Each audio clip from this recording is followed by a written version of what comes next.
live right now. I would love to know if you can hear me properly. Just if anybody is there, if you can just write down a comment, letting me know if you are hearing me properly. Perdón, vamos a hablar español. Estaba hablando ahora inglés. Vamos a cambiarlo al español. Hoy toca español. Me estaba ya adelantando a la semana que viene. Entonces, si alguien está ahí, si me puede decir si se escucha bien, me haría un gran favor, ya que estoy con el micro. Y bueno, vamos a tener un tema hoy bien interesante porque fresquito del Mundial. Vamos a hablar de los penaltis. ¿Sí? Me voy a conectar aquí ahora para ver vuestros comentarios. Si me veis aquí, vale. Así los puedo leer. Entonces, ejemplos. Pues el mismo Messi, Mbappé, Baggio, ¿verdad? Los mejores jugadores del mundo en el momento más importante de sus carreras, técnicamente perfectos, con miles de horas de entrenamiento encima, con toda la experiencia del mundo, y fallaron el penalti que más importaba. ¿Por qué? Es la pregunta que hoy voy a responder. Hemos hablado con varios colegas de esto, varios compañeros esta semana, y la respuesta no tiene nada que ver con el talento, con el carácter y ni con las ganas. Tiene que ver con algo que ocurre en el sistema nervioso en microsegundos y que casi nadie está entrenando todavía, por lo menos de forma sistemática, ¿sí? Se espera que llegue el problema para resolverlo, pero no hay nadie está entrenando eso. Entonces, yo soy Claudia Spolaor, fundadora de Quantum Performance y QP Hub, una aplicación que hemos creado este año. Y esto es lo que trabajo en el Mundial 2026. Bueno, acaba de darnos, digamos, los datos más brutales de la historia reciente del fútbol en lo que se refiere a penaltis, ¿no? Entonces, el 35% de los penaltis fueron fallados, 1 cada 3. Messi falló 2 en este Mundial ante Austria y Egipto. Se convirtió en el jugador con más penaltis fallados en la historia de los mundiales. Me encanta Messi, no puedo decir que no. 4 en total, ¿vale? Mbappé falló en cuartos de finales justo ante Marruecos, ¿verdad? Y el mejor jugador joven del mundo. Un penalti, el momento más importante. Así que, ¿qué tienen en común? No les faltó talento, no les faltó experiencia, les faltó algo invisible, ¿sí? Y esa cosita invisible, que digamos que es lo que falló, se llama el modo protección, ¿sí? Voy a ver si hay comentarios. Nadie por aquí, de momento. Bueno. Seguimos hablando un poco, vamos a profundizar justamente lo que se llama modo protección. Es una respuesta de estrés agudo, ocurre en microsegundos y es completamente automática.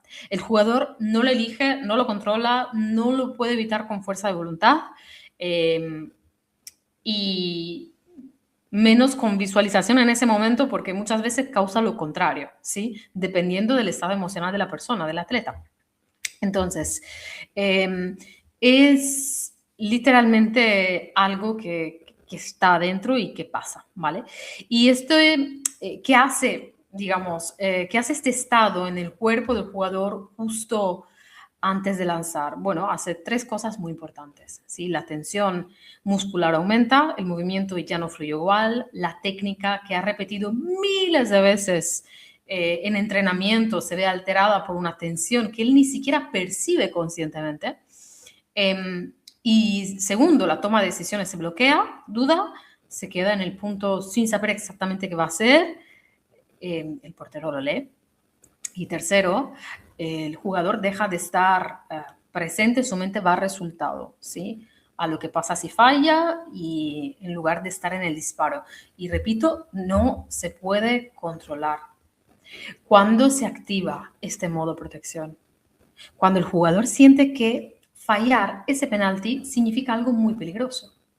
Si falla, no pertenece. Decepcionará a millones de personas, ¿sí? Puede percibir que su valor como jugador, como persona, depende de ese disparo. Sobre todo lo que veo a ese nivel, el fallarle a los demás es lo que más pasa, ¿sí? Dependiendo de, pero en ese nivel es lo que más falla.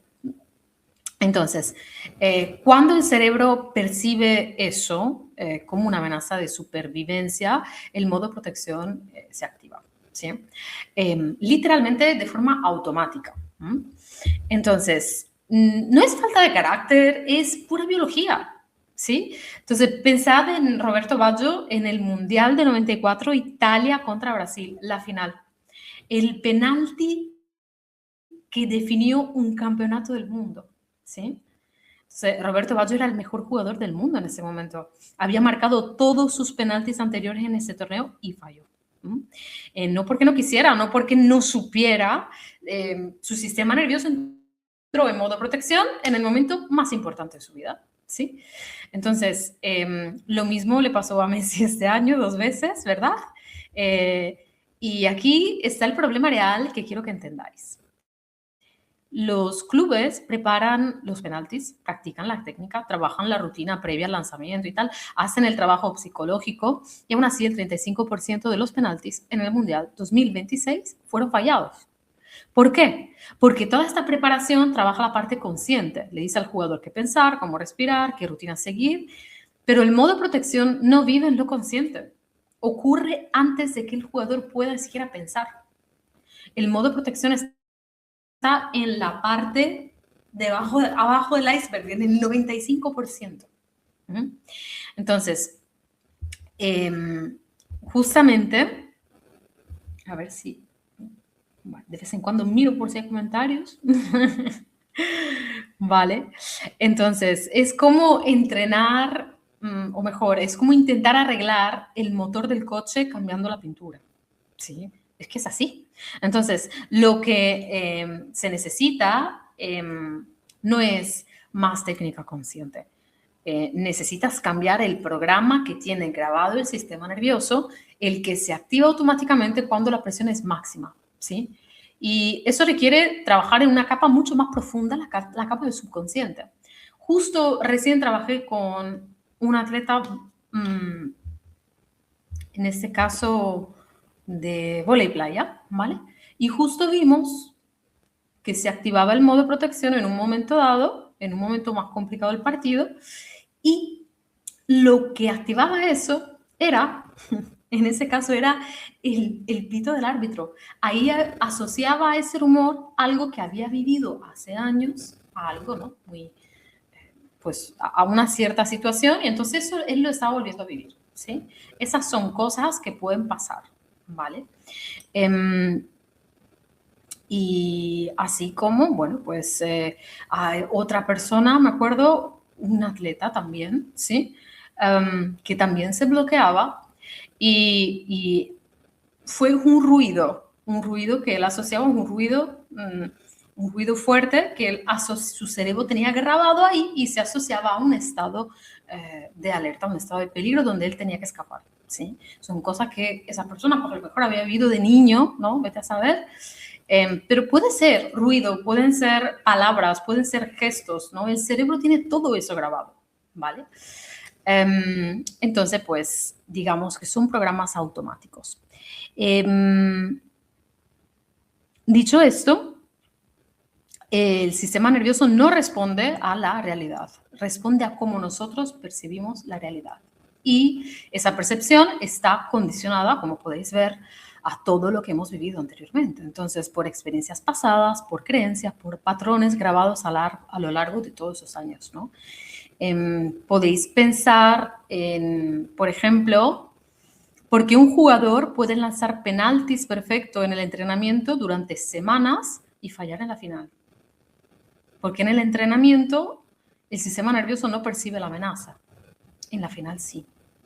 Y esa percepción de amenaza no viene del penalti en sí, viene de lo que el jugador tiene grabado sobre lo que significa fallar en ese momento, ¿sí? Entonces, si en ese momento fallar significa decepcionar mucha gente o decepcionar las personas que más quiere, pues probablemente habrá vivido una experiencia en el pasado donde pues decepcionar a sus seres queridos le ha implicado alguna forma de castigo, alguna reacción, y eso una falta de conexión, de pertenencia, ¿sí? Entonces, y a veces es muy simple, basta un lenguaje no verbal cuando somos niños para entender eso, y se te queda grabado toda la vida, ¿no? Entonces, pues, eso es un poco lo que pasa. A ver si hay más personas. No, de momento no hay unas cuantas personas conectadas. Si tenéis preguntas, aquí estoy. Así que eso es un poco lo que pasa, ¿no? A veces viene incluso de experiencias muy recientes. Un penalti fallado en un partido anterior que quedó grabado como algo, ¿no? De todo el mundo habla de eso a lo mejor y bueno, pues puede traer, somos humanos, puede traer ciertas emociones. Entonces, a veces viene de mucho más atrás, a veces viene de recién. Y es un poco el mismo mecanismo, ¿no? No nos da miedo decirlo tampoco, ¿no? A veces hay un niño herido dentro de un jugador de élite, pues sí. Y ese niño se activa exactamente en el momento pues, del penalti, tal vez, ¿no? ¿Cómo se cambia ese programa? Entonces, ¿cómo lo hacemos aquí nosotros? Llevamos al atleta a un estado que se llama técnicamente estado teta, donde nuestras ondas cerebrales están en teta. Tenemos varios estados de nuestras ondas cerebrales. El estado teta es el estado donde estamos entre la vigilia y el sueño, donde el cerebro está completamente abierto y receptivo. Y es el estado en el cual están los niños de 0 a 7 años por ahí, están en ese estado. Por eso son esponjas y lo aprenden todo, ¿sí? Pues utilizamos exactamente lo mismo. Entonces, en ese estado hacemos dos cosas. Una, entrenamos al jugador a vivir ese penalti decisivo antes de que ocurra y asociarlo con calma, confianza, pertenencia. No solo que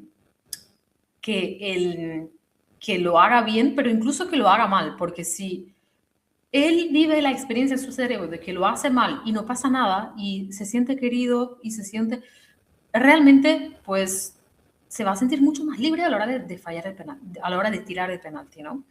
El cerebro no distingue si lo está viviendo de verdad o en ese estado, ¿vale? Lo graba igual, exactamente igual. Entonces, la segunda cosa que hacemos es cambiar la información en la raíz. Cambiamos lo que ese fallo significa para el sistema nervioso del jugador. Entonces, cuando perder deja de ser una amenaza de supervivencia, el jugador se libera. Entonces, el jugador, y eso es importante, que está fuerte a la pérdida, es el que mejor lanza el penalti. El que no tiene miedo a perder. No tiene nada que perder. Entonces, ¿por qué lo lanza libre? ¿Sí? Presente, porque toda su energía va al disparo y no a gestionar el miedo al fallo, ¿vale? La presión del público y todo eso. Entonces, eso es exactamente lo que trabajamos con esta herramienta tecnológica que llamamos Coupe Hub. Coupe Hub es una aplicación diseñada para entrenar la respuesta automática del sistema nervioso del atleta, ¿vale? Mediante sesiones guiadas de 15 a 20 minutos. No enseñamos al jugador a pensar antes del penalti, nada. No le damos más rutina consciente, lo llevamos directamente a un estado donde podemos reprogramar la respuesta del sistema nervioso, ¿vale? Que condiciona todo. Entonces, el jugador lo hace en sus tiempos muertos, en el viaje, en el hotel, después del entreno, en el móvil, sin interrumpir nada del trabajo del staff, ¿vale? Es una forma de trabajar la respuesta subconsciente, que es lo que ocurre en los microsegundos ahí antes del disparo. El jugador lo hace solo, cuando quiere, donde quiere, ¿sí? No esperamos que el jugador... no esperamos a que el jugador falle en la final para intervenir, ¿no? Lo entrenamos antes de que ocurra, ¿sí? Para que no ocurra, ¿no? Entonces, también quiero ser honesta, esta herramienta no es una intervención de crisis. Si un jugador lleva meses bloqueado, necesita un trabajo más profundo, individual, especializado. Lo que QP Hub hace es prevenir que el jugador entre en modo protección en el momento del penalti, ¿vale? Antes de que la presión llegue. Inclusive es no percibir la presión como presión en sí, ¿vale? Sentir más tranquilidad. ¿Cuánto le cuesta a un club que su mejor lanzador falle el penalti que define una temporada o un torneo? Ese coste en resultado, en clasificación, en inversión es exactamente lo que se puede prevenir, ¿vale? Entonces, Messi, Mbappé, Baggio, no les falló talento, no les faltó experiencia, simplemente su sistema nervioso estaba en modo protección en el momento que más importaba. Entonces, eso se puede entrenar antes de que ocurra, nadie lo está haciendo todavía. Y si sois directores deportivos o entrenadores y si esto conecta con algo que estáis viendo en vuestra plantilla, me podéis escribir por privado. Sin problema. Y si eres atleta y reconoces este patrón en ti, también me puedes escribir, ¿sí? Esto es para vosotros también tenemos soluciones, ¿vale? Yo tengo huecos para 3 clubes antes de que empiece la temporada también, ¿vale? Así que eso es un poco todo. Espero que os haya servido para entender un poco mejor. Y amamos Messi, amamos Baggio, amamos Mbappé, ¿vale? Pero pues nos están enseñando algo muy potente, algo que se puede cambiar y además algo que puede ayudar muchísimo a estos jugadores, porque aunque por fuera se vean héroes, por dentro es muy difícil lidiar con toda esa carga. Entonces, cuanto más se puedan ayudar a estos jugadores, pues mejor. Y esto nos va a traer también a resultados muy, muy importantes. Simplemente hay que estar abiertos a una nueva forma de ver el rendimiento. Dicho esto, que tengáis buen día, buena semana.